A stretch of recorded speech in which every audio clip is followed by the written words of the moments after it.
let's get into the Kuminga thing because I think the Jonathan Kuminga situation is so outrageous.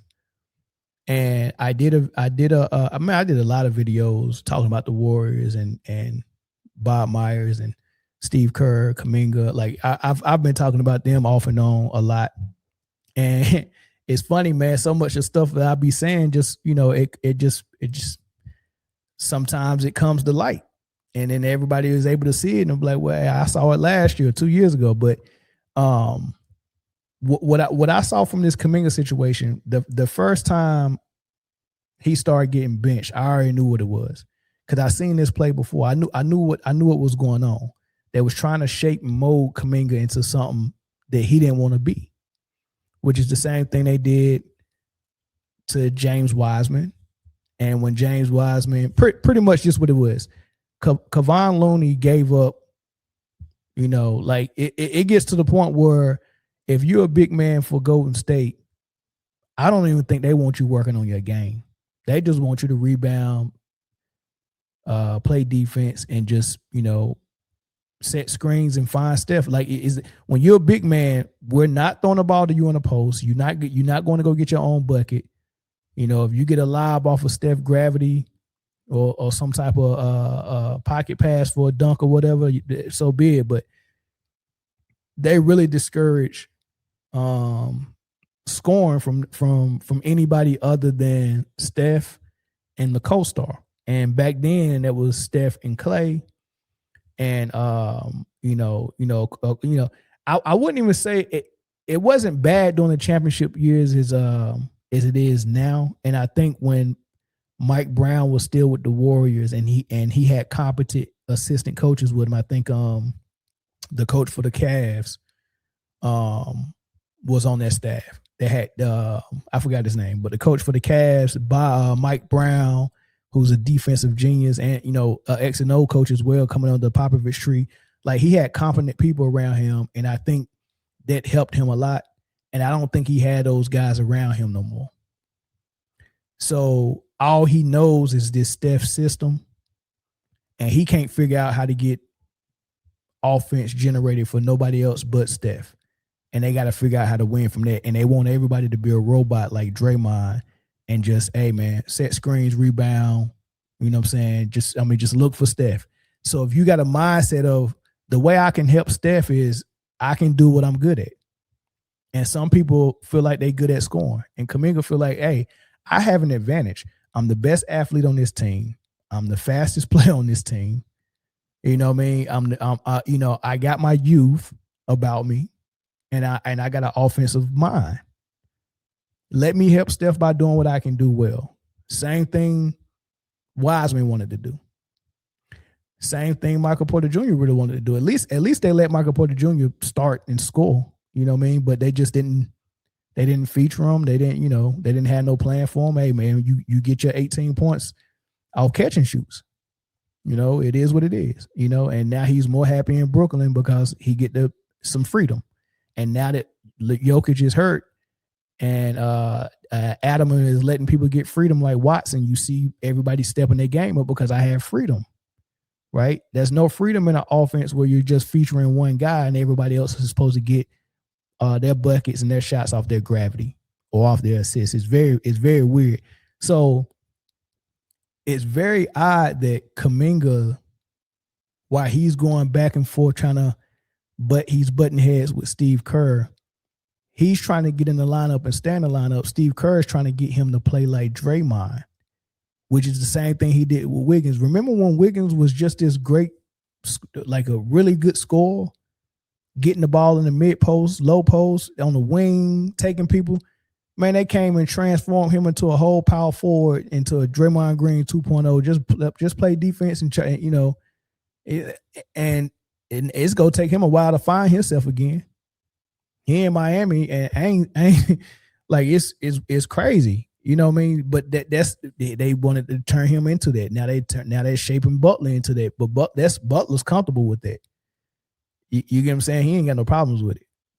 Right? Kuminga don't want to be like he don't want to be put in that box like that. Loney was like that. They wanted Wiseman to be more like Loney. That's why they butted heads with Wiseman. Then they started doing the same thing with Wiseman that they're doing with Kuminga now, benching him, dropping him down to the G League, and then eventually he was traded. I mean, you're not gonna use him. We might as well trade him, right? So that's what they're doing to Kuminga. Kuminga won't conform. Steve Kerr wanted him to conform, and he won't do it. So they benched him last year because he wouldn't conform. So Kuminga was like, all right, well, look, I just test free agency. And when he let them know he was going to test free agency, Golden State was like, well, we'll see who wants you in free agency when they ain't seen you play the whole season. So they benched him, didn't put him in the game. Before I even go on, Isiah Thomas, the Hall of Famer, spoke on this. An issue there between perhaps he and Steve Kerr. Like, what do you make of that? Well, clearly there's an issue between him and Steve Kerr. Rough. I mean, because from a playing standpoint, it's kind of universally accepted that he can play. Now, here's what we don't know, right? We don't know if he can play because Steve Kerr hasn't really played him in years. And, very rarely does a player sit on a team's bench for years and don't get a chance to play, even when there's a coach-player, conflict, right? They're either moving that player on or something happens. But in this Kuminga situation, this has been the most serious situation that I've seen in a very long time, if ever, where we have a player that the NBA, generally agrees is an above average player, but he doesn't play, for no reason. I don't mean think about it. You're right. But we talk about for years, right? And then they give him, money on top of it. 2 years, $49 million to not play. Yeah, so it's a very strange situation. And I give Kuminga a lot of credit, but not blowing up. And he must have some good vets around him and some good people in his family, because I know if it was me or any other NBA player, by now we Latrell Sprewell, we choking the coach. Yeah, if y'all don't remember what Latrell Sprewell did to PJ Carlesimo, his coach in Golden State, at practice, Carlesimo used to run his mouth and talk to players like he was their age, like he could throw them hands. And Sprewell tested them out one day, choked them out real good. Sprewell got suspended for the rest of the season and had to beg his way back into the league. But Isiah Thomas referenced that and was like, look, man, if a coach play with my daggone livelihood, my minutes, my career, my money, you playing with it like that because you want me to freaking play like a robot, you're not gonna give me a chance. Like whatever you're saying that worked for 4 championships ain't working no more. So you keep trying to work this system around a 37-year-old who one game will give you 40 and hit all his threes, and then the very next game ain't got the legs and they go 2 from 13 from the 3-point line. And then the second guy, and Butler, you don't know when he go show up, but the punishment for Butler not showing up is nothing as long as he play within the system of Steve Kerr. But the punishment for Kuminga is you get benched. You get what I'm saying? Like the consequences for whatever, like Draymond Green just got into a whole argument with Steve Kerr on the bench just a couple of weeks ago on national TV, and then got up in the middle of the game and walked to the locker room and just left the huddle. He was a player that was in the game, came on the timeout, was supposed to go back in the game. He just got up and left. Insubordination. So he gets no punishment, no suspension, no fine, no nothing. They talked about it. Oh man, it's water under the bridge. We owe, this is what happened when you've been around each other so much. We're like an old married couple. That's his punishment. But the punishment for Kuminga wanting to take shots is that you get benched. This is the problem with Golden State. It's a horribly ran operation ever since Bob Myers left. And even when Bob Myers was there, that was way too soft on Draymond Green. And when you let one person run amok, you can't really discipline none of them. Because I'm looking at you funny, like, hold on, dog. Like Draymond Green just did X, Y, and Z, didn't get no punishment. Dude, you cannot punish me Like that don't make no sense, dog. Like, listen, let's get into how this went down. So Kuminga got his minutes played with because he wasn't conforming, and he finally was like, all right, I conform, how y'all want me to play. And he started doing it. He started getting minutes, started looking good. And then eventually, they're reeling back in, every time he did something, Steve Kerr didn't like, they bench him. It's almost like he didn't want him out there in the first place. But last year was the straw that broke the camel's back. All right, I'm gonna test free agents. All right, well, we'll go bench you then. We go drop your stock so low that when you test free agency, you're not gonna see the money you want, which is what people do, what teams do. Like if he's my client, I'm his agent, and I go to this other team and say, hey, we're thinking about, we're testing free agency, we're seeking this amount of money. And the GM of that team was like, we're not about to give him that. We haven't even seen him play in a year. I don't know what he can do. He might have regressed, right? Because they're negotiating, trying to get someone on the cheap as well. So they're going to use whatever bargaining chips they got or whatever tactics they could use to get this for as low as possible. What is Golden State willing to offer him? Well, we're not going to offer him more than that. Right. So so Golden State knows that. So they was like, we go bench him. And when he goes out and tests free agency and he don't get what he like, we'll offer him something low ball and then we'll get him. And then we can trade him during the season. Right. Because if we let him walk in free agency, then we don't get nothing. So they had two agendas. If we play him and he looks good and he walks in free agency, they're going to offer him some money that we can't match because he was a restricted free agent. So whatever money that he got offered, qualifying offer, Golden State can match it and keep him on the roster. So Golden State knew that, all right, man, the ball is in our court. As long as they don't offer him too much, we can match it and keep him. And they wasn't trying to match him and match it and keep it because they wanted to build around him in the future. They was trying to match it and keep it because we missed our opportunity to trade him this season. So now we have to do this game to lower his value. That way he don't leave us and sign for something that we can't afford, and we can re-sign him and then trade him at the deadline next season. Right? So the whole summer, they not close on the amount of money they're trying to, I think it was the money wasn't that close, and then the years wasn't close. And then when the years got close, I think Golden State wanted a team option. They wanted a 1 year with a team option for the second. It was something weird, and Kuminga, his agent was like, nah, we don't want no team option. And then we want, whatever the case may be. It was like back and forth, and they finally figured out for 2 years. I was like, that was dumb for you to sign with them. They're signing you just so they can trade you. They showed you the last 2 years they don't want to play you. They're only signing you so they can trade you and get something for. They don't want to lose you for nothing. They're only signing you so they can get something for you next year. So to make it seem like they was really trying, he's in the starting lineup the first 12 games of the season.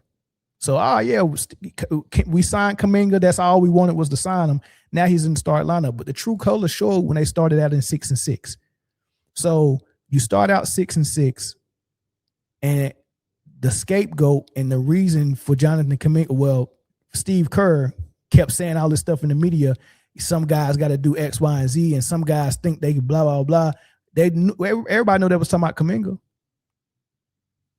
Because as soon as they start saying stuff like that, I think Jimmy Butler, Draymond, they said something too. It was all subliminal talking about Kuminga. And the next thing you know, he's not in the starting lineup no more. And the first 12 games, they were 6-6. And now they're in game 30, 34, something like that. And Kuminga hasn't played in but 6 games since then. DNP. They're not even playing them on the bench. Right?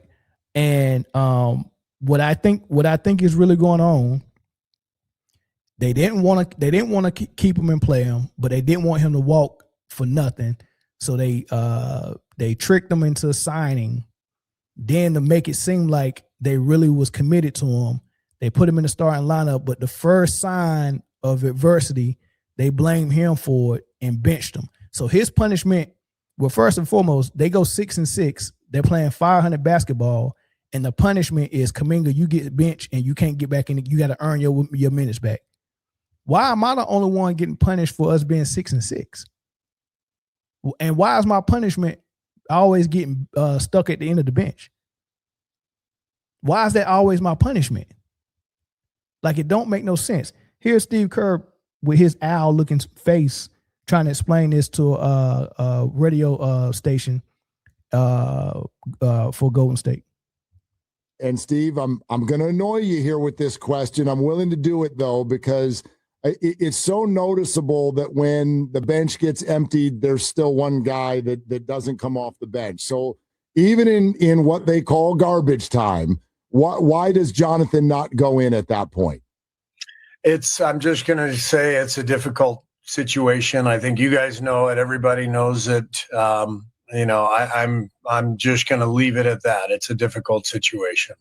And it's probably one that won't get rectified to the extent that he will play more or he'll be a part of garbage time. It's kind of, I guess, for you, a little bit of a wait and see pattern. It's just wait and see. We have to control what we can control. Try to keep moving the ship forward. And as I said, this is not an easy situation. It's not an easy one to talk about, frankly. I try to protect everybody and organizationally, and nobody's winning right now with this situation, and it's unfortunate, but it is what it is. Think about this. So here's the translation. I don't want to play Kuminga. Joe Lacob wants me to play Kuminga. And that's the issue, right? So since I don't want to play him and I'm benching him, Joe Lacob's pissed off at me, but he hired me to be the coach, and this is my decision. If you don't want me to make that decision, you got to fire me. And that's the back and forth, and that's why it's so difficult. And that's why he's saying, I'm trying to protect everyone. No, it's just you don't want to play him. Just be honest, dog. Ain't nothing wrong with being honest. Be honest. Hey, man, we about to trade him. And, we working on a trade. We trying to find trades. We trying to trade them. But if he would commit to playing like a robot, like Andrew Wiggins and Draymond did, and like Gary Payton Jr. doing, if he plays like that, then we'll put him on the floor. We'll put him on the floor if he do that. But he has to submit himself to this style of play, and he has to play power forward and center and all this nonsense. Like it's just tomfoolery, and it's not working. And the crazy thing about it is they use the 6-6 start to bench Kuminga, but they still only 2 games above 500. They didn't get no better.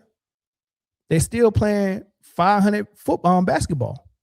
It ain't no different. So you bench Kuminga as a punishment for being 6-6. But y'all still basically 500, just 2 games above 500.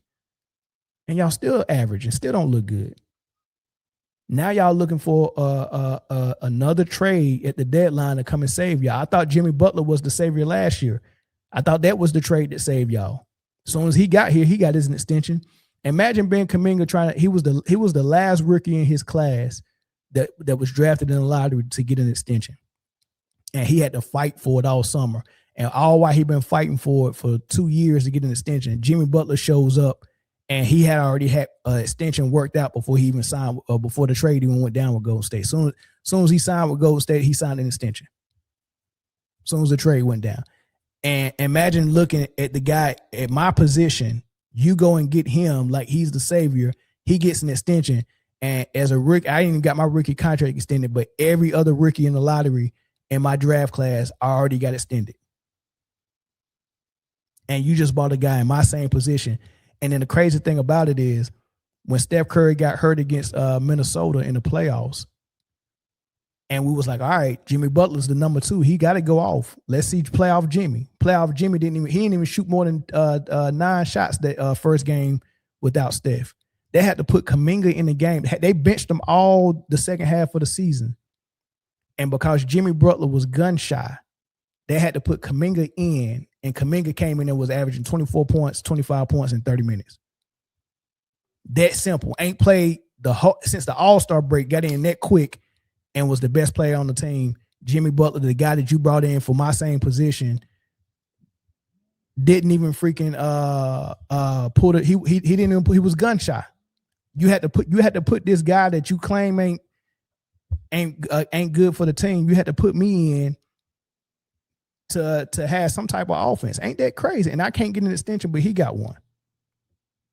That's the type of stuff we talking about with Golden State, and that's why I can't stand this organization, man. Like, it used to be one of my favorites, man. This is like Draymond and Steve Kerr, and the passive aggressive or the passiveness of Steph Curry is just, it ran so many people off, man. It ran Clay off, it ran KD off, it ran Wiseman off, it ran Pascal off, Eric Pascal, it ran Jordan Poole off, like it ran Bob Myers off. Iguodala, yeah, I retire. Sean Livingston had 4-5 years left in him. I retire. Like, it's just unreal, man. This is how I know it's a rift between the owner and Steve Kerr. Team, what Steph need to do every night to win? Drop 50, where you dropped 48 in a loss on Sunday. Team is in need of a real second option. Jimmy's tools are being underutilized because he's playing as a power forward due to the small position players. We have no true center. I am so frustrated. Thanks, Justin. Well, like a reply to 2 minutes saying, you can't be as frustrated as me. I am working on it. It's complicated. Style of play. Coach's desires regarding players. League trends. Jimmy is not the problem. Whoa. What's going on here? We got the owner, and it's been confirmed that it was Joe Lacob who replied. And big takeaway I had, Dalton, was style of play and coach's desires regarding players. We know Joe Lacob's a big fan. So that's a radio station in Oakland. I think it's 95.7 The Fan. Reading the email that came from a fan to Joe Lacob, expressing his frustrations with the team and how they've been performing, and how watching Jimmy Butler play power forward and we ain't got no true center and all this stuff is frustrating. And Joe Lacob responded back and said, you can't be more frustrated than me. And he named all the things. He was like, coach, having issues with players, the play style. And he said, Jimmy is not the problem. It's obvious what the owner was saying. So there's a lot going on, and I'm glad Jonathan Kuminga requested the trade. As a matter of fact, the reports didn't even say trade request. It said trade demand. And I'm glad he did demand it. And I hope you get up out of that shithole of an organization, man. Listen, I appreciate y'all, man. I got to run. I got 2 or 3 more topics I got to run through. So I will see y'all back in probably a couple of hours or maybe after the game. So I catch y'all on the next one, man. Peace.